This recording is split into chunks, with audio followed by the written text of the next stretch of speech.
The night didn't ease into me. It struck like a fist. I jolted awake, drenched in cold sweat, already knowing bone deep that everything I'd built was about to go up in flames. 3 weeks into a marriage I never sought, I stood before a barn, roaring with fire, Sybil Holt beside me, lantern clenched in her hand. Her green eyes caught the blaze and threw it back, bright and unblinking, like some reckoning come to life. The air reeked of smoke and panicked cattle, and somewhere beyond the fire line, men laughed in the dark with torches raised. Malrec Dunes men. They'd come to steal what wasn't theirs. And Sybil Boston schoolteacher turned frontier wife by a promise to a dying man leaned close and murmured through the cold that we could fool them with light. I looked at her then, truly looked, and understood this wasn't just about the ranch anymore. I was fighting for her. Maybe that made me a fool, or maybe something worse. The day she arrived, I'd been leaning against Bram Reed's store watching dust devils skitter across the cedar ridges while the town idled on Main Street. In my pocket lay Orrin Cade's will folded tight, like a sentence I couldn't escape, marry her. He'd whispered it with his last breath, rattlesnake venom already turning his lips blue. Take care of Sybil. Orrin had once dragged me out of an Apache ambush with a bullet in his shoulder. He was the only man who ever called me brother. So I said yes. Dumbest promise I ever made. I expected a shattered widow stepping off the stage veils and trembling hands. Instead, a woman in deep green descended like she owned the ground beneath her boots. Auburn hair caught the afternoon sun. Her waist pulled your eyes even when you tried not to look. And those eyes, spring green after rain, swept the crowd as if she were tallying every soul. Mr. Holt. She said a faint Irish lilt, maybe steady as a cocked revolver. Sybil Flynn. I believe you're expecting me. I tipped my hat, words sticking like dry bread. Ma'am, I'm sorry for your loss. Orrin spoke of you often. A lie. He'd barely mentioned her, but admitting I knew nothing about the woman I was set to marry felt too raw to voice. She studied me the way a buyer studies a horse. I understand the arrangement has changed. Orrin asked me to honor his commitment, I said. If you're willing, the preacher's ready. Her gloved hands tightened on her bag. And if I'm not, I catch tomorrow's coach to Cheyenne. Fair pay, no questions. The crowd went still hungry for a show. She stepped closer, close enough I caught lavender on her. Before I decide, I need to know why you agreed. A man like you doesn't lack options. My neck burned. Orrin saved my life 5 years back. I owe him. And what does that make me? Her voice lowered sharp all the same. A wife in name only. A servant to cook and mend. The bluntness stung. You'd have a home, I said quietly. Food, protection. Nothing more unless you choose it. She glanced at the gawkers, nodded once. Then let's speak privately. In the back room of Bram Reed's store, she sat straight as a rifle barrel. Be plain, she said. You're marrying me out of duty, not desire. Correct. I set my hat down on a barrel. That's right. Good. She smoothed her skirt, and I pretended not to notice the way the cloth followed her legs. I didn't come chasing love either, she said. I taught school in Boston. My father's debts ruined us. When the board found out, they branded me unfit. Orrin's letters offered something decent a chance to teach again. Now he's gone, and here I am with you. Something knotted tight in my chest. That's a hell of a reason to throw out a teacher, I said. One corner of her mouth lifted. Boston has its rules, but I won't be owned. I need respect. Space to breathe. You'll have it, I said, meaning every word. She rose and went to the window. Afternoon light carved her profile, the line of her throat, the set of her jaw. Then we understand each other. She turned back. Shall we? I nodded. Outside, a shadow crossed our path. Malrek Dune stepped in lean as a coyote, and twice as mean, tipping his hat with a smile that never touched his eyes. "Heard you're tying the knot, Holt. Fast work. Hope married life doesn't dull your edge. That land of Oren's would sell nice to the railroad." My hand drifted toward my holster. "Not for sale, Dune." He chuckled, eyes sliding over Sybil like she was stock on a ledger. "We'll see." Then he turned away, spurs chiming. I felt her stiffen. "Who's that trouble?" I said. "The kind that doesn't hear no?" She looked up at me, and something passed between us, an understanding that whatever we'd settled in that back room, the world wasn't done with us. We married that afternoon. The ceremony barely lasted 5 minutes. The preacher droned scripture. The ring weighed heavy in my palm. Oren's ring, the one he bought for her. Sliding it onto her finger felt like signing in blood. She didn't smile. Neither did I. But when our hands met, there was heat, recognition. That night in the house Oren built before the snake took him, I showed her the bedroom. "You take this one, I'll sleep in the spare." She paused in the doorway, still in green pins loosening in her hair. "Thank you," she said softly, "for keeping your word." "It's what a man does," I said and left before I made a mistake. "You might call that noble." It wasn't. It was fear plain and sharp. Fear of wanting what I couldn't afford to lose. 3 weeks. That's all it took for everything to shift. She took to ranch life like it was in her bones up before dawn, coaxing order from my kitchen hands, steady and sure. She taught at the schoolhouse twice a week, and the kids adored her. Their laughter carried across the valley on the morning wind. She was sharp and capable, and every time I caught sight of her passing in the narrow hall sitting across from me at supper, something gnawed at my insides. I kept my distance. I told myself this was obligation, not want. A man can repeat a lie only so long. Evening slid in the sun, dropping behind the mountains like a copper coin sinking into a well. I was on the porch patching tack when I heard her in the kitchen humming low and easy. I didn't plan to move. I did anyway, drawn inside like a moth to a flame. She stood at the basin sleeves rolled to her elbows, washing up. A bead of sweat traced the side of her neck and vanished beneath her collar. Firelight shaped her waist, the slow rise and fall of her breath. I knew I should turn back. I knew it. I didn't. Supper was good. I said, my voice rougher than I meant. She startled, then smiled, small, genuine. "I'm learning. Ranch life's a far cry from Boston." I crossed to the water bucket, reached past her for a cup. My arm brushed hers. She froze. The kitchen went quiet, except for the crackle of the fire, and my heart pounding hard. Our eyes met.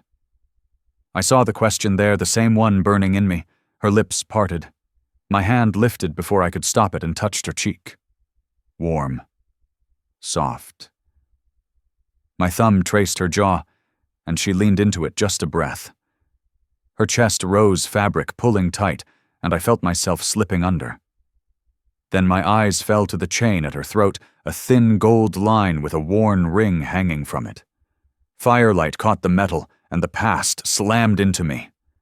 And Selma. My sister. Her face twisted with pain in that same glow years ago. Blood soaking the sheets as she died, bringing a child into the world, a child that didn't live. I saw the ring she wore so much like this one lying beside her cold hand. I jerked back like I'd touched flame. "What's wrong?" Sybil asked, confusion and concern in her voice. "Nothing," I lied. Then a shout ripped through the night, Tayo's voice sharp with panic. The fence is down, cattle's loose. I grabbed my rifle on instinct. She caught my arm. "What's happening?" "Stay inside," I said. Like hell. Before I could argue, she was out the door with me, lantern in hand, running toward whatever Malrek Dune had set loose. The corral was bedlam cattle, bawling hooves, pounding shadows moving where they shouldn't. Dune's men, I knew it before I saw them sawing through posts and driving the herd into the dark. Tayo shouted, trying to turn the rush. Joss Reed fired a shot into the air to spook them back, and then I smelled it. Smoke, the barn, flames crawling up the far wall like hungry fingers. Fear tastes like ash, and failure like watching everything you swore to protect turn to smoke. "Tayo," I bellowed, "get the hands to the pump, now." I turned to Sybil. "Get back to the house." Her jaw set. "No." "God damn it, woman," I said, "no." She grabbed a bucket and started hauling water from the trough. She moved fast and sure, and it hit me that arguing was costing us seconds we didn't have. We fell into a line, me, her, Tayo, Joss Reed, and old Iria pulled from the kitchen, passing buckets hand to hand, hurling water at flames that seemed to mock us. The heat pressed in from all sides. Sweat and smoke burned my eyes. Beside me, she never slowed. Her dress was soaked through her face, streaked with soot, and I'd never seen anything so beautiful or so terrifying. A shape shifted near the edge of the barn, one of Malrek Dune's men, torch still in his fist, standing back to admire the damage. I lifted my rifle. She caught my arm. "Wait," she breathed. "Use the light." She nodded at her lantern, still steady despite the chaos. I got it, snatched it up.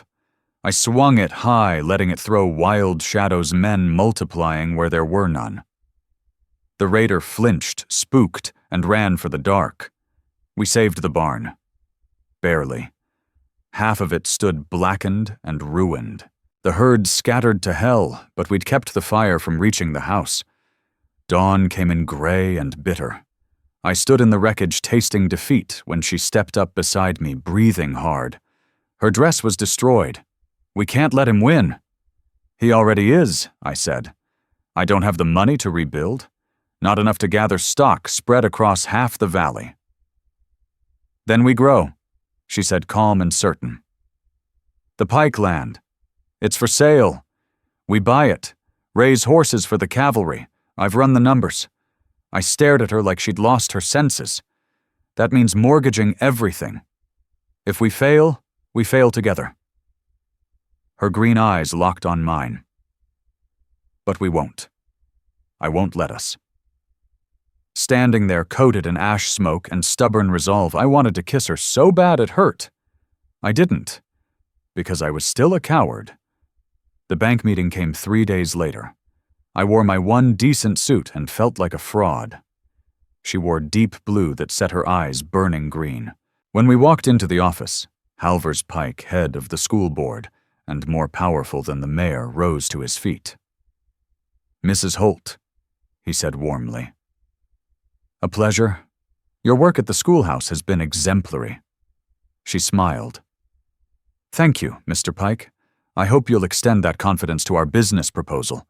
What followed was the finest performance I'd ever seen. She laid it out clean and exact: land costs, breeding stock, cavalry contracts, projected returns. She had charts. Hand-drawn, precise. Pike leaned in firing questions, and she answered every one without hesitation. The banker, old Eamon Crowell, kept glancing my way like he expected me to speak. I just nodded and stayed quiet. This was her floor. "The army's pushing west," she said. "They'll need mounts. Good ones." "We can supply them," she said. "And with Halvers Pike's recommendation, I believe we can prove we're worth trusting." Pike studied her for a long moment. "You've made your case, Mrs. Holt," he said at last. "I'll back the loan. But understand this, Malrek Dune has his eye on that land too." "It won't be easy," she answered evenly. "Nothing worth having ever is." We stepped out of the bank carrying a loan that would either save us or sink us. Out on the street, she turned to me, cheeks flushed with victory. "We did it." "You did," I said. "I just stood there looking pretty," she teased. She laughed, really laughed, and the sound lodged deep in my chest. That night, Tayo found the letter. He came by after dark, face set, holding a scorched leather pouch. Found this in the barn ruins, he said. Hidden in the loft. Must have survived the fire by luck. He handed it over.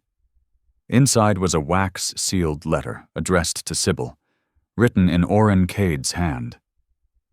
My blood ran cold. You didn't read it. Wasn't mine to read. Tayo tipped his hat and left. I sat at the kitchen table, the envelope burning in my hands. She came downstairs in her nightgown, hair loose over her shoulders, and stopped when she saw my face. What is it? I held it up. Orrin wrote you something before he died. Hid it in the barn. She went pale and sat across from me, fingers laced tight. Open it. Are you sure? Open it. I broke the seal and read aloud. Orrin's script shook, but the words were clear. Sybil, if you're reading this, I'm gone.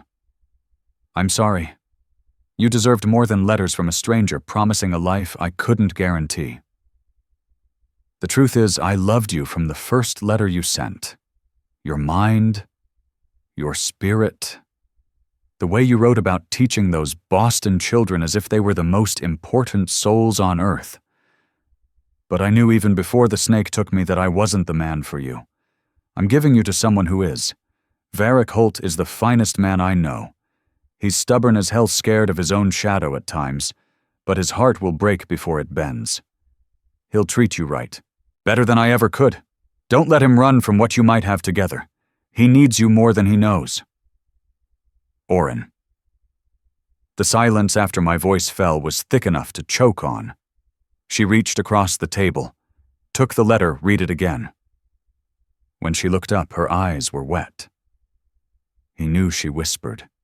He knew he was dying, I said, my throat tight. And he knew you'd keep your word. She searched my face. Is that all this is to you, just a word kept? I looked at her, this woman who'd fought beside me, stood in fire and smoke without backing down, outplayed the most powerful men in town, without breaking stride, haunted my nights and my days in equal measure. No, I said. Not anymore. She rose, came around the table, and kissed me. It wasn't gentle or careful months of restraint, weeks of circling years of loneliness crashing together all at once. Her fingers knotted in my hair. My arms closed around her waist and pulled her in. She tasted of hope mixed with desperation, and in that instant I knew I was done for. When we finally broke apart, breath ragged, she whispered, I'm not Orrin's promise anymore. I'm choosing this. I'm choosing you. You sure my voice came out rough? I'm not an easy man to love? Good. Her smile was sharp and fearless. I'm not an easy woman to live with. Malrek Dune came 3 nights later. We were ready. Tayo had spotted his men gathering along the ridge, and we set the snare accordingly. The Pike land deal was finished, the loan locked in, and word had traveled fast. Dune knew he'd lost his chance to buy it cheap, so he came to take it. I stood in the yard with my Winchester 6 men at my back, ranch hands' neighbors who owed Orrin Cade old debts, even Halver's Pike himself gripping a shotgun that looked older than he was. And beside me, against every argument I'd made, stood Sybil with a lantern and Orrin's old Colt at her side. You don't have to be here, I said for the 10th time. Yes, I do, she answered. Dune rode in with 8 men, torches, burning rifles ready. He sat his horse like a crowned king, smiling. You're making this harder than it needs to be, Holt. Sell me the land, take your pretty wife, and move on. Not selling Dune. His smile died. Then you're a fool. Maybe I said lifting my rifle. But I'm a fool with friends. You burn one more thing and you'll answer to the whole town. Dune's eyes flicked to Pike, who stepped forward, shotgun leveled. It's over, Malrek Pike said. The railroad's not paying you enough to die for this. For a long breath, no one moved. Then Dune spat into the dirt, wheeled his horse, and rode off. His men followed, torches, snuffed pride dragging behind them. We'd won, not with bullets or fire, but by standing together. That night, after the yard emptied and the quiet settled back in, she found me on the porch. The stars were hard and cold overhead. "It's over," she said softly. "This part is," I told her, pulling her close.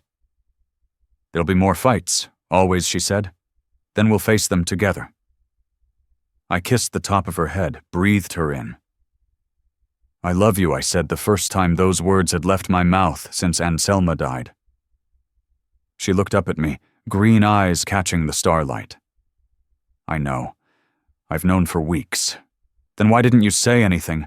Because you needed to come to it yourself, you stubborn man." I laughed, and it felt like being set free. Now here I am, years later, whiskey in hand, a ranch that's grown strong. We bred those horses, built that life, and weathered our share of trouble. Rustler's hard winter's arguments that rattled the walls. But we faced it all side by side. And some nights when she's asleep beside me, I still think about Orencade. I think about the promise that set us on this road, and the love that kept us walking it long after the dust settled. I think about Anselma, too, about how fear nearly robbed me of everything that ever mattered. You asked once if I was a fool. Maybe I was. Maybe some part of me still is. But out here in a country that shows no mercy, I learned this much: the bravest thing a man can do isn't staring down outlaws or enduring a winter that tries to kill you. It's opening his heart when every scar tells him to bar the door. The sun is sinking now, same as it did the day Sybil stepped off that stage. The light is the same gold, the air still thick with dust. Yet nothing is the same. Because I chose to keep a promise, and she chose to stay. The West is crowded with stories, some half-true, some polished by time. This one stands as it is, plain and earned. Now, if you'll pardon me, there's a woman waiting inside, and I've kept her waiting long enough.